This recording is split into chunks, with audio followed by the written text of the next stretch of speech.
Ay, may bearing sa lalim. Opo. Sumpa. Papagawa ka ba niya, kuya? Ha? Papagawa ka? Sumpa, exercise.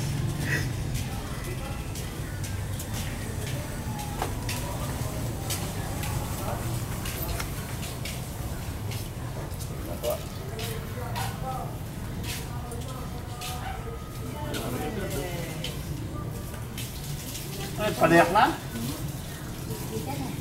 Pare, magtulingan ka na. Palayak na masakit. Galing. Oh, yan po yung kwan. Basta pinipisel lang po. Lumalaki, humahaba.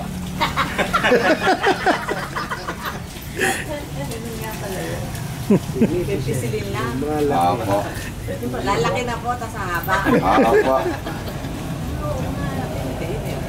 Pinipisilin lang eh. Pusa.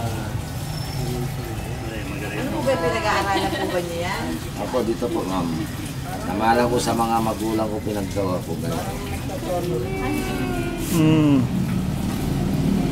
Base na yun.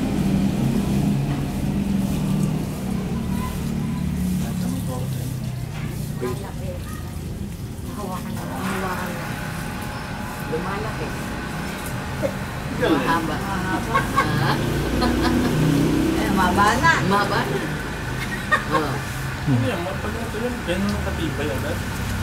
Di ba yun na ano pa, yung niluluto nyo sa Ako baga? yung nadaanan niyo po Yung siya. pugo, yung malal, yung... Oh, yung mahaba po yun. Parang Garrison. Pero wala nang halong ibang ano yan.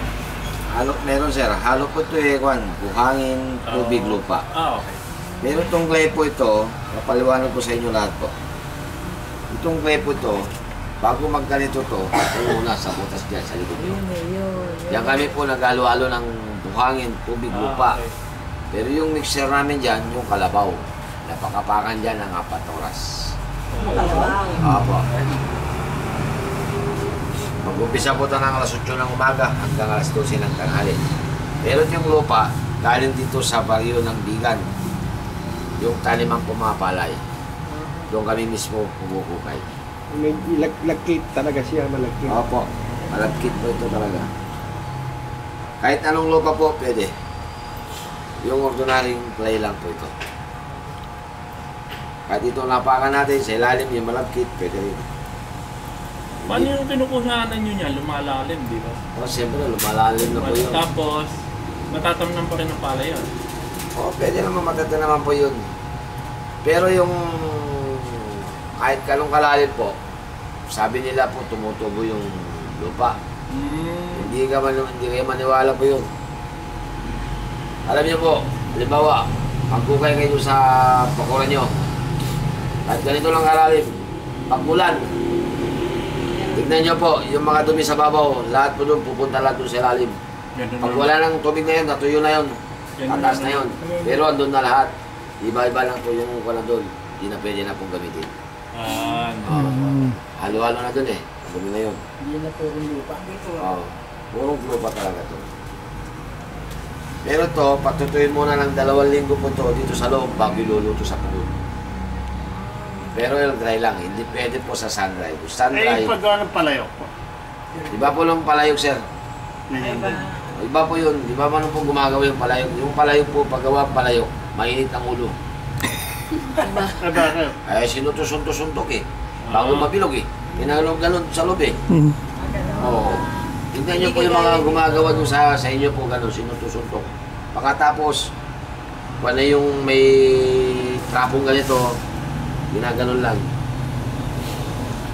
Yun ang mainit ang ulo. Sa amin din po, cool lang po yan.